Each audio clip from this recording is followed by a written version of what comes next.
Hello. Our story begins inside the Geonosian foundry with chaos. R2-D2 thought he'd do a little ha-ha to C-3PO by pushing him off the balcony. Turns out it was a calculated strike, because the protocol droid fell onto a service machine that didn't notice him. Instead of launching poor 3PO through the air and onto the droid conveyor belt, it sped through the facilities until it dropped him off in a control center. 3PO rolled across the ground before finding his feet, all by happenstance. He swung his arms around, giving himself a whimsical yet dreary oh dear. Where was he, and how would he get himself out of this predicament? He didn't know. He may have only known R2 for all of 5 seconds, aside from their first interaction a decade before, but his little friend was always getting him into trouble. 3PO walked around. He could see various control consoles and no Geonosians. The facility was set to operate by itself for the moment, because the bugs were visiting the Queen. Poggle the Lesser was eager to introduce an arena event for his people, but right now it was time to pay thanks to the Queen Mother of their people. Because C-3PO wasn't a sentient, he moved through the control center with ease, though where he was happened to be at the back end of the facility. With R2 saving Senator Amidala and Anakin losing half of his lightsaber to a slicer, 3PO was completely on his own out here. The protocol droid found himself various holograms around the room, leaving him awestruck. There were designs for the super tank, a heavily armored vessel that could launch missiles. It was in development here on Geonosis, and wouldn't see activation until the eventual second battle of Geonosis. There were designs for the Providence-class Star Dreadnought, the future ship of the line. A few had already been produced, but the Separatists wanted to ensure they operated at their maximum potential. Shield changes and turbo cannon upgrades were currently being considered. There were crab droids, spider droids, HMP gunships, and MTT tanks also being reviewed by the best engineers on the system. That was what 3PO came to see as he looked over everything. The Geonosians certainly didn't have the capability to create these monstrous weapons of terror, but they did have the engineers and designers to create the most efficient blueprints of each of them. Without R2 here though, 3PO couldn't exactly go into the motherboard and pull what he wanted out of it, so he stood over one of the panels and looked at all the buttons. He did so just in time, because a band of Geonosians were walking through. They spoke to each other in another one of the million dialects that 3PO happened to recognize. Thanks to living on a moisture farm for the past few years, 3PO's coat wasn't golden or shiny, so he simply stood over the console and turned back to look at the bugs like one of their other protocol droids. They were talking about Poggle's most important project. They had to upload it into the system and send it to the far command post for Lord Tyrannus. The few Geonosians stepped up to the center of the room and saw 3PO looking at them. One of the bugs pointed at the droid, telling him to come over and handle this. If he was going to just stand around and do nothing, then they were going to give him something to do. 3PO stood blankly for a moment, before looking to his left, then his right.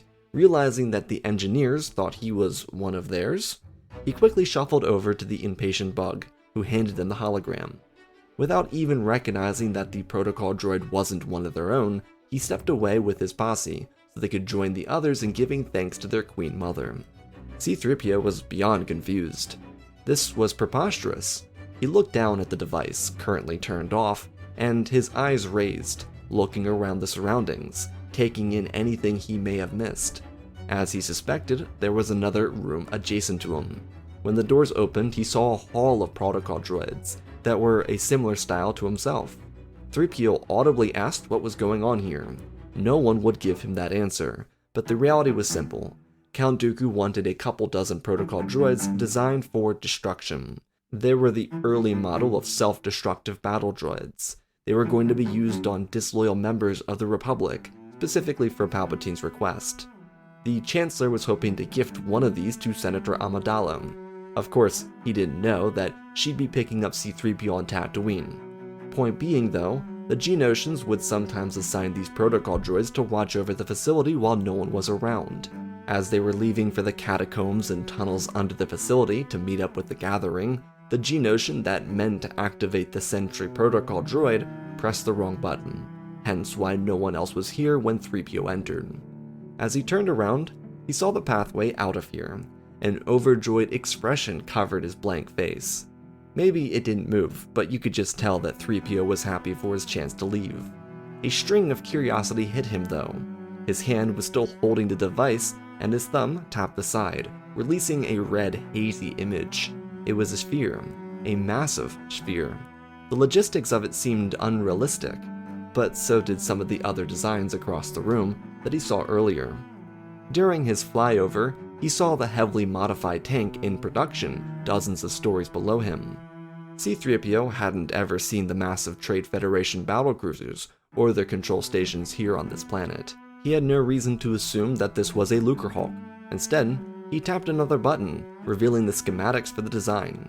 It was like the aforementioned designs created by the Geonosians for the Separatist Alliance. 3PO knew that this information needed to get back to Senator Amidala and Master Skywalker. Whatever this was had to go to someone more important than he. He turned it off, covering the rest of the device with his hand, and he shuffled off into the massive facility. Had 3PO been outfitted with the gold plating of a senator's droid, he would have been destroyed by now. Yet, he moved between the ranks of Geonosians, battle droids, and even a few Separatist council members before getting outside the facility. By the time he did, the clones were attacking, hence the movie name. A squad of commandos were rushing past him, so they could attack the foundry he just exited. 3PO shot his arms into the air to give them the sign that he was surrendering, but the commandos didn't care. They had a mission and he was a protocol droid, so they ran around him. Some clone regs, on the other hand, figured that he would make some good target practice. With the rays of their blasters, a lieutenant stopped an almost catastrophic accident. 3PO was telling the clones that he had important information for Senator Amidala. The troopers had already been briefed. They knew by this point that Senator Amidala was one of the targets inside the arena. They quickly agreed to get the protocol droid to a forward command post to avoid the rest of the battle, to 3PO's great relief. Though the clones had a very different time around their new friend. He had a lot of comments to make, not necessarily rude ones, just curious.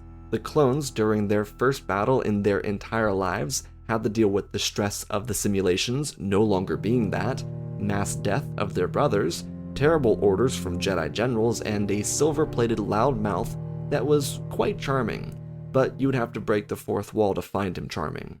When C-3PO finally reunited with his people, one of his people had become part droid. Anakin's hand was completely replaced in a gold-covered metallic arm. It was a bit skeletal, and would need to be changed. 3PO had more important business though. Quietly, while Anakin was speaking to members of the High Council and Obi-Wan about the fight with Dooku, the protocol droid informed Senator Amidala about the information he had found. Padme, despite understanding the importance of this device, just needed some time to heal for herself. She had been clawed across the back by a Nexu and fell like 40 feet onto hard and hot sand. Plot armor is great because it's not episode 3 yet, but she needed time to heal. 3PO put the hologram into her hand and left her with it, until they returned to Coruscant. Padme didn't check the device because honestly, nothing as serious as the Death Star crossed her mind. She believed it might be droid schematics for B1s, which would be very helpful and useful in a war if it was declared. The Battle of Geonosis was a hostile attack from the Republic, bound to be seen as an act of war. It wasn't technically yet a real war, which meant that there was still a chance for hope to bring forth a peaceful future. Peace didn't mean without tension, and in her eyes, she would much rather have tension than dead clones across every star system. Just in her brief interaction with the troopers, Padme instantly recognized their uniqueness, and believed that they had to be represented too. They weren't like battle droids that attacked her home years before. She would honor the clones and pray that this war came to an instant end. On Coruscant, nothing would change. It was a quick reroute from the capital back to Naboo. This was partially a Palpatine thing and secondly a Padme thing. There was a lot in the balance. Unfortunately, the Separatist Senate saw the battle as an act of war, which it was, and thus declared it back against the Republic. There would be no stopping the marching of armies and the firing of turbo cannons in space battles. It was inevitable. The Senate was facing a short-term recess. Chancellor Palpatine had his emergency powers and was forcing the Senate to disband temporarily to gather support from Republic systems. This was a political move to isolate himself from the government, making him the sole power on Coruscant, with a couple other senators around, while also boosting patriotism from planets loyal to the Republic. It served a purpose, is the point. Padmé wouldn't just be returning to Naboo to marry Anakin, but to speak with the Queen about their position on the war. This was their chance to stake their claim as a neutral system, which Mandalore had already gone out and done. Being that Padmé's closest friends were being separated from her by the war, she had high hopes for Naboo. Yet, being that his own son, Palpatine, was the Chancellor, they sided with the Republic. Following the marriage ceremony and the message sent by the Queen informing Padmé of Naboo's support for the Republic, the Senator returned to the document that 3PO took from Geonosis. Anakin by this point was already asleep. Padmé tried, but was unable to. So she took the hologram given to her by her protocol droid, and then went outside. She sat on a nice wooden chair on the patio overlooking the lake. On a full moon evening, she opened up the red buzzing hologram and was met with chills of terror. Padmé was first outraged, and then couldn't believe that she had neglected to open it for this long. She should have as soon as 3PO handed it to her. She did honestly want to give herself a break because she was honestly in a lot of pain after the adrenaline stopped, but her mind was completely filled with what she saw. The schematics were all translated by R2-D2, who had joined her on the patio. She read through the engineering specs and what the Geonosians were calling the Death Star. It was a moon-sized space station, designed to have the capability to destroy planets. Though the intended use of the weapon didn't even cover half of the story. Just to construct this thing, several other planets, potentially even star systems, needed to be drained of their resources. That didn't even cover what was needed to power it, fuel it, and make its super weapon fire. This was something that forced her hands to tremble. Her lips shook in terror, and she turned the device off and looked away. What had this war done to the galaxy? Then it dawned on her. This concept wasn't new. The Geonosians couldn't have come up with this in this short amount of time. It was a device far larger than anything she had seen before. Not even if they used the Trade Federation battleship blueprints could they have come up with this in less than a week. You could probably fit 24 Lucre Hulks inside of this thing. They were working on these specs for well over a couple of years. R2 buzzed next to her, almost like a purr, but in a way to remind her that she had the final spec. This is what they wanted to give to Count Dooku. Padmé thanked R2 before 3PO stepped into the room, excusing himself but explaining that it was actually for a certain Lord Tyrannus, before asking if that name meant anything to her. She rubbed her temple and shook her head. She asked R2 to keep that in his core memory bank though. Her finger tapped against the table, pondering about what she needed to do about this. The war-happy Republic would probably demand an all-out genocide. If she took this to the Jedi Council, they might promise something be done, but Anakin always believed that they gave hollow promises. Who in the entire galaxy had enough sway to make the Death Star matter?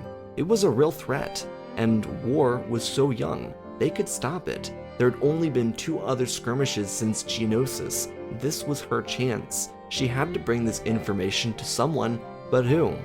She grabbed her holopad and surfed through hundreds of names, contacts of trusted friends, advisors, people on the other side of the aisle inside the Republic. Someone had to have an answer.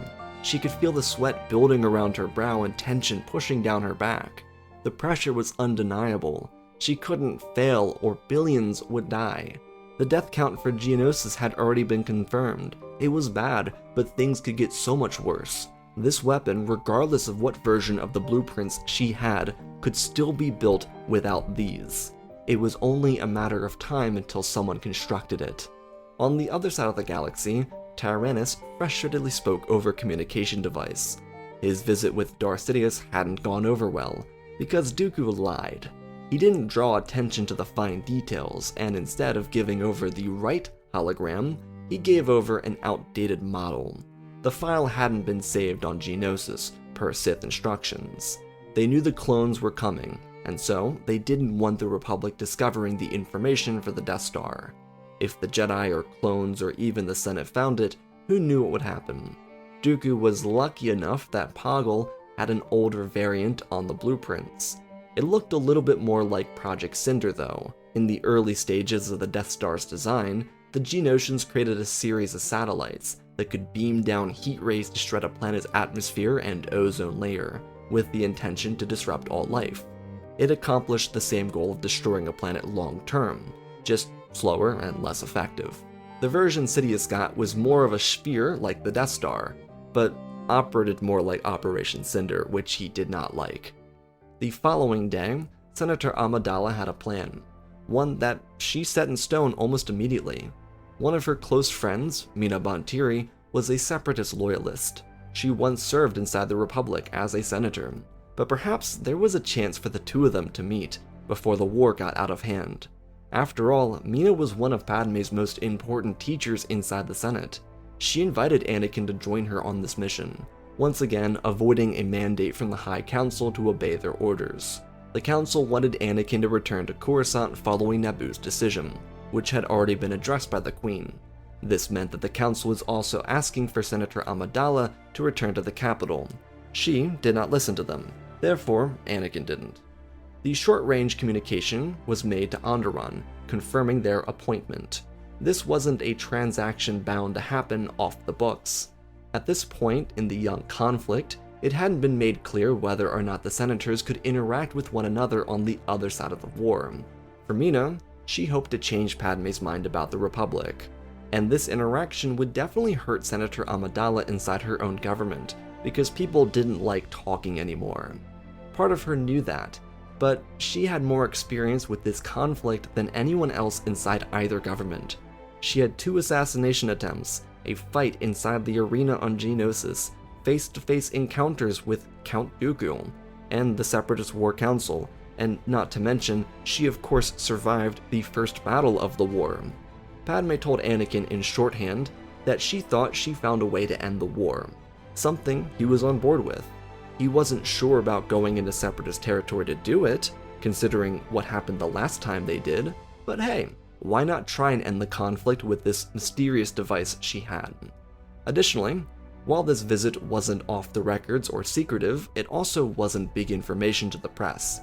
The media hadn't adjusted to wartime reporting. They were more so focused on the big things that would get them lots of clicks. Skirmishes, battles, reports from citizens or clones were the real stories, not 2 senators who had been known to be close to one another visiting before things heated up. Most people just assumed that Mina and Padmé were paying their respects to one another, before the governments inevitably decided that communication with the other side was forbidden. It encouraged some other politicians to do the same before things got worse. Anakin didn't really think much of this voyage. He didn't know what Padmé had. He was just happy that they had more time together away from the public. Their secret marriage would be hard on them in the coming months, and he knew that. Instead of branding himself as a Jedi, Anakin would be visiting in the cloaks of a Naboo nobleman, still with his Padawan braid. Once they arrived, he was sent off to visit some other members of the Bontiri's house, which led to various conversations that were quite awkward.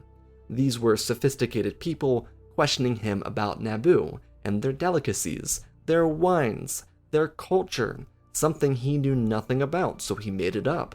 He spoke about other things like building a pod racer, beating Saboba, and taking himself up as a skilled mechanic. These people were upperclassmen, so he positioned himself in their eyes to be so wealthy that he had time to do all the extracurriculars he wanted. He didn't mean to, but that's what they interpreted. It was a complete accident, and it led to them respecting him a lot more than he even respected them. Padmé, on the other hand, had a much more difficult conversation to get through. Mina was quite unhappy to hear that her younger friend had no interest in joining the Confederacy, which is why she thought she came. However, she became even more unhappy when she learned what her leader was trying to create. Had Padmé said the name Tyrannus in front of Anakin, he may have connected Tyrannus to Kamino, like what Obi-Wan had spoken about on the voyage from Geonosis to Coruscant, but unfortunately, that name remained a lingering presence over their discussion here. Mina looked at the blueprints of the Death Star with her own eyes. C-3PO added some extra details, trying to help make everything as digestible for the Separatist senator. Mina was just left with more questions. She couldn't really grapple with how this had been allowed. The creation of a planet-destroying weapon went against everything the Separatists stood for, and Dooku clearly approved it. Who Tyrannus was a different question. Remember, this is the early war. The war crimes hadn't started piling up yet, and even though the Republic was an aggressor, this weapon made them almost defendable. You can't claim to be the victim when your weapon is so impossibly dangerous that it makes a full-blown invasion pale by comparison. Of course, Padmé wasn't trying to guilt her friend for siding with the Separatists because disagreements happen. Friends are allowed to have differing opinions, but that line is drawn at basic political policies. The Republic and Confederacy had two different things to offer politically, economically, and functionally. That was a fair opinion. A weapon capable of destroying entire planets, a superstructure with the capacity to wipe off entire cultures, civilizations, and do incalculable damage was not differing opinions. Sentient rights and lives are not opinions, and that was the point Mina Bontiri made right here and right now. She believed in her Confederacy, just as any other of her coalition did. But they did not sign up with Dooku to be swindled into a war that would profit to the highest bidder and lead to the construction of this. Mina wasn't just upset, she was furious. Not at Padmé though. She understood that her young friend had no say in this matter. Her protocol droid accidentally found this. They collectively needed to do something about it. This couldn't just go idle in some sort of filibuster. It had to be seen as a legitimate threat, one that both governments needed to conquer responsibly. How, though, remained the question. Mina didn't mean to point fingers, but there was a reason so many star systems left the Republic. Its senators weren't agreeable people. They strapped themselves down and refused to buckle just in spite of the other side, let alone talk things out. People suffered because they'd rather allow bureaucracy to drag a process through the mud. Mina couldn't let that happen to such a large threat. The Death Star couldn't get caught up in the Senate, and if it did, then this one chance to end the war would be lost. Whoever the Geonosians were commissioned by needed to be brought to justice. How though? That was the impossible question. After hours of discussing strategy and potential alternatives, another revelation came to them. Tyrannus wasn't just behind the Death Star and Geonosian facilities, but also the clone army. It did help adding Anakin into the conversation after all the other elites went out for a round of space golf. Anakin threatened to pike all of them on their clubs, so he wasn't going. It was his involvement that added that Tyrannus detail and made things even harder, because Padmé hypothesized that this figure could be in either of their governments, if not both. Anakin knew about Tyrannus because of Obi-Wan's mission to Kamino, which of course they talked about on the way back from Geonosis. Mina didn't want to suggest one of her own, but Count Dooku had a lot of contacts and he worked closely with business heads. They couldn't just come out and blast Count Dooku without undeniable proof though. What they needed was a joint exposure, something to show the galaxy that it was under threat from an unknown threat. To ensure mutual success in this, Padmé requested for Anakin to remain with Mina and escort her to Raxus. After this was all said and done, she'd request for an official honeymoon. Bontiri chirped up, expressing an all-exclusive residence on behalf of her family for helping them bring an end to a war no one wanted. On that note, they all tipped their glasses together to a wonderful ring, and took a salute to health and peace in the galaxy. Mina Bontiri and Padmé Amidala would have two very different reactions from their governments and the exposure they had to the Death Star. Firstly, Mina Bontiri's Confederacy of Independent Systems flat out rejected the war because of it. They realized that they'd been played by someone. No one directly blamed Dooku, and Mina specifically kept his name out of her speech. The collective, rousing agreement saw the Confederacy immediately calling for a ceasefire. Inversely, inside the Senate Rotunda on Coruscant, the Republic was once again split. Palpatine's politicians and big business representatives saw this as all the more reason to continue the war, while the still together Loyalist Committee demanded to join the Confederacy in a ceasefire until they could discover the identity of this Tyrannus individual. But no, instead, Masameda called for a recess just like they had following Padmé's assassination attempt. They shut the door on peace because Palpatine's plans could not be shut down. While news from the Republic capital trickled into Raxus, Anakin, during his mission with Mina Bontiri, had an accidental discovery, again thanks to C-3PO. Because Skywalker wasn't assigned to protect Mina, he didn't necessarily shadow her. Following a meal in the early evening, he went out for a quiet stroll, out of sight. She actually had to cut his Padawan braid off for him so that he wouldn't get in trouble. The Jedi might be upset, but they would be understanding because this was an important mission. The Separatists, on the other hand, might have a problem with it. Yeah, Mina figured out he was a Jedi pretty quickly. Without the Padawan braid and his now gold-plated C-3PO and R2-D2 beside him, he started to look like a stand-up noble. They ventured into the hangars because Skywalker loved looking at all the expensive noble ships when they then ran into Count Dooku for their rematch, only a few days after their first engagement. No one was inside the hangar except for them, even in the early evening, and Tyrannus had just finished speaking to Sidious. His saber ignited as he asked Anakin why he was here, and Skywalker cockily, despite his past defeat, told his great Grand Master that he wanted to pay him a visit. Unwise and foolish. The two droids dispersed and Skywalker ignited a lightsaber he didn't even make, another spare saber from the Battlemaster, until he could create his own one.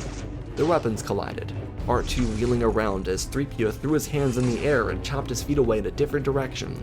Anakin didn't have any extra training and he still wasn't used to his metallic hand, something Dooku taunted him for. Skywalker was still quite ashamed of it. He felt like he had lost a part of his own humanity, and Dooku took that shame and turned it into fuel for anger. Their weapons swung across their bodies as Anakin tried to rip through Dooku's body. Instead, he clipped his robes. How dare he? These were the finest robes on this side of the galaxy. Tyrannus ripped his hand forward, sending debris first, then lightning after. Skywalker was cut across the body by the debris, but he blocked the lightning, before 3PO watched R2 use his thrusters to wipe Dooku's legs out from under him. Tyrannus was attacking Anakin after the two ranged attacks, and while in mid-air, mid-jump that is, he flipped on his side and landed on his shoulder. Skywalker pounced in, but Dooku readied his weapon just in time, kicking the Padawan backwards. Anakin recovered as Dooku looked for the astromech that had now vanished. At the same time, 3PO discovered something from Geonosis. Tyrannus had actually exited from the craft when they arrived, and it horrified the protocol droid. It was a chamber of 12 or so demolition protocol droids. They were the same droids that could be used to detonate important senators or to work the foundries on Geonosis. 3PO became quite flustered, even for his joyful personality. He read the codes on the side of the portal. Each one of these droids were going somewhere else. The final one, though, he didn't know where that was going because it was gone.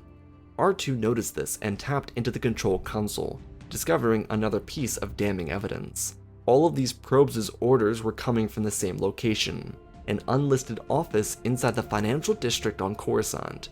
3PO and R2 then peered outside the craft to see Anakin fall to the ground.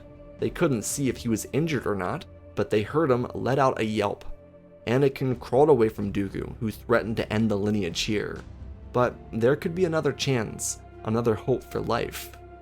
Anakin could leave the Jedi Order and join him, learn the ways of the dark side, and become his apprentice. It didn't have to be so dreary. He could have a fulfilling life as something more. He could learn the truth and live out his truth. Dooku gestured to his ring finger. Anakin turned around and spit at Dooku. The Sith Lord looked at his boot and frowned in disgust. R2 rocketed at Dooku again. This time, he spun out of the way, electrocuting the astromech and sending him tumbling across the ground, completely offline. Tyrannus rolled his saber in his hand and stepped over Anakin, preparing to strike down, and right when he moved his hand over his head he felt a tug. 3PO pulled Dooku back, and the Count rolled his hand around in 3PO's weak grip, slicing through the protocol droid's arm and pulling his elbow back for a jab to kill it. He thrusted forward right through 3PO's chest. But there was no blade. At that, there was no arm. Dooku watched his limb hit the ground as Skywalker kicked down on Dooku's knee from the side. He crashed into the hangar bay floor, and Skywalker pulled his saber around Dooku's neck from behind and pulled him closer. Dooku tried to keep the blade away from him, accidentally burning off all of his fingers aside from his thumb. Pain coursed through his body, and Anakin shoved Dooku to the ground, telling him to surrender. Tyrannus told Anakin that his triumph would save nothing. His hope for a free and safe republic was nothing but a fever dream. The galaxy was going to fall, it would crumble, and he would watch it do that so a new empire could be born. Unfortunately, the clobbering of lightsabers brought the attention of a local Raxus enforcement team, a group of men that Dooku spared when he had been there as a Jedi. People that trusted the Count and helped him find stable power inside the Separatist movement. People that realized they had put their trust in the wrong man after today's hearings about the Death Star. They quickly came up to Anakin and relieved him. The cut that Dooku left across his shoulder sizzled, but it wasn't deep enough to hurt his body, aside from the scarring that would come. The Raxus men not only put Dooku into custody, but pointed their weapons at Skywalker. One of them asked him what a Jedi was doing here, and it was explained, before they had to inform him that there was troubling news he wouldn't want to hear. Anakin explained that he was here helping Senator Amidala with bringing peace to the galaxy, and he was then cut off. She was dead. An explosion in her residence had claimed her life and that of her friend, Bail Organa. They were apparently killed by a protocol droid, but the details were still a bit fuzzy coming out of Coruscant. Anakin's heart sunk and he fell to his knees. His eyes bursted with red, and he tried to palm his lightsaber, but it slipped out, somewhere he couldn't see. R2 had come back online and confiscated the weapon he dropped. Anakin looked towards Dooku and told him that he would pay for this. He would die if it was the last thing he did. Skywalker got to his feet as a couple of the guards restrained him, before eventually deciding to stun him. It was clear that Anakin wasn't aware of this attack. The Raxus guards took Skywalker and Dooku into the prison, completely unconscious, and detained without a chance to escape. R2 and C-3PO weren't exactly of any concern for them. The protocol droid explosion wasn't enough to scare these guards. A reckless Jedi was though. Yet R2 was still unaccounted for. The astromech, realizing his person had died, became overcome with a sensation his servos had not experienced before. He rolled over into the bay where the missing protocol droid was, and decided to send everything to Coruscant, to the same location of that unlisted office. It was a programming error made by the Geonosians. They typically marked all their creations by describing where the orders came from or where the droid came from, as proof of their technical abilities. Most of the droid army had been wiped by individual companies like the Techno Union or Trade Federation, groups that had paid for their products. This project, because the Sith wanted it so fast, and specifically for Padme, hadn't caught that error. Dooku eventually would've if it weren't for Skywalker interrupting him. Despite Senators Amidala and Organa dying in the same blast, the Confederacy made an effort to explain that they were renouncing the war again. They were not connected to the attack, and refused to bomb a senator so important to the peacemaking process. They did not tell the Republic that Dooku had been apprehended for comments potentially linked to the Death Star creation. What he said to Skywalker was still being reviewed internally, and would be throughout the rest of the night. C-3PO and R2-D2 remained off the records and reported their findings to Mina about the droids coming from Coruscant and the ones that Dooku was interacting with, basically confirming that he was somewhere related to the attack on Senator Amidala. They also made sure to lie about the droids being sent out of the hangar bay after they left it. On Coruscant, instead of a former Damask Holdings corporate office, basically dead office space that no one used, Palpatine would be greeted by the combined explosions of 11 protocol bomber droids. Not only would he be killed in the R2-D2 revenge plot, but the entire building would collapse in the middle of the night. It would make the explosion look secondhand, but there was also a problem. R2 didn't exactly go out of his way to cover up who sent it, so while the first bomber that killed Padme was sent from Coruscant, these other bombers were all sent from the Raxus Royal Hangar Bay, meaning that when the investigators went back, they would believe that Dooku had called for the detonation of a random building on Coruscant, but had been distracted by the Jedi Padawan before he could clear the information. Because the Confederacy didn't want war and only independence, they threw Dooku under the bus, and they allowed Masters Kenobi, Windu, and Yoda free transport to their planet to pick up young Skywalker. because in their eyes, he had tried to stop something from happening. If he hadn't been sedated, they probably could have stopped the attack. Luckily, there were only 7 casualties in the building detonation, 6 janitors and 1 chancellor. The Republic was a split house. Most people weren't willing to forgive the Separatist for killing Palpatine, but most of these people were typically backed by the Supreme Chancellor. His influence was really important. Without it, most of these individuals wouldn't have joined the War Caucus, and most of them felt powerless without Palpatine on their side. The olive branch that Mina Bontiri provided was the Leader for a Leader Pact. It was basically an agreement that stated both governments lost a leader. They should take that as a sign to move forward, not backwards in the war. She had lost a friend she truly loved. A friend of hers lost someone he adored, and people on Naboo were grieving their greatest queen. But Padmé's voice hadn't been silenced by violence. She championed peace until the end. It's what she was doing in her final moments, and what she would want here. The Republic was awfully hard to convince because Palpatine had driven them towards war. But without that aggravated, deprived, and honestly victim-complexed voice leading them, it was hard to fathom continuing the war. Would there be tension? Yeah, of course. But the Death Star revealed a lot about those who tried to start the conflict. True war could divide the galaxy. True conflict could take billions, trillions, or quadrillions of lives. Nothing ever should come to that, and they had the power to stop it. The Confederacy simply wanted their independence, and they promised to not hold a grudge after Geonosis. In a way, the Confederacy looked like it was backing down while standing up for itself, and yeah, they kind of were. But that's how they had to play ball with the Republic. It wouldn't really work any other way with people that refused to talk to the other side of the aisle. The idea of the Death Star would serve the galaxy by stopping it from ever bubbling over into all-out war. The clones were not frontline soldiers anymore, rather a really expensive defense force. So sure, both governments would protect their borders and trade routes with fleets and armies, but they would not engage. The Republic would pay the bill created by Tyrannus, begrudgingly, but it would eventually be paid off. Anakin, on the other hand, never got to fully get his revenge on Dooku. They say an arm for an arm, but he never truly learned that Dooku didn't kill Padme, it was his friend Palpatine. R2 kept that a secret though, because from his understanding, it seemed like Skywalker and Palpatine were close. It'd be an easier tragedy to digest if Dooku was the bad guy, rather than the possibility that Palpatine put the hit out on Padme. Skywalker's coming depression would be difficult to manage. It would actually result in him leaving the Jedi Order, with R2 and C-3PO to become a nomad. The Council tried to force Ahsoka on him, hoping that she'd help fix the problem, which yeah, sure, that'd be fun, but he was gone before that could ever happen.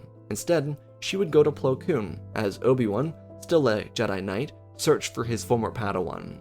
Skywalker would find a love of pod racing again, and return to a life without the Jedi and without politics.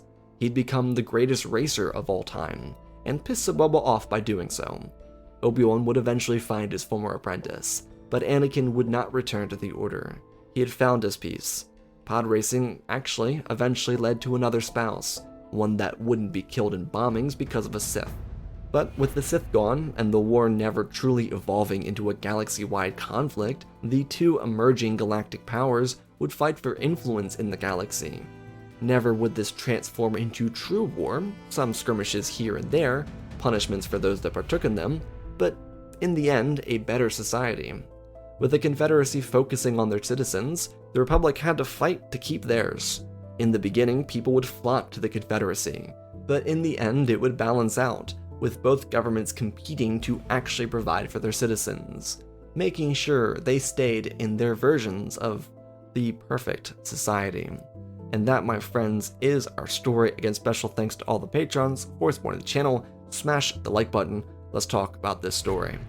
This story is a really funny idea, I'm not gonna lie. There's a lot of ways that I could have just kind of done one of the funny haha moments or videos with this, but I thought that it would be fun to have like some kind of quips in there, but it also is kind of like the most C-3PO thing ever.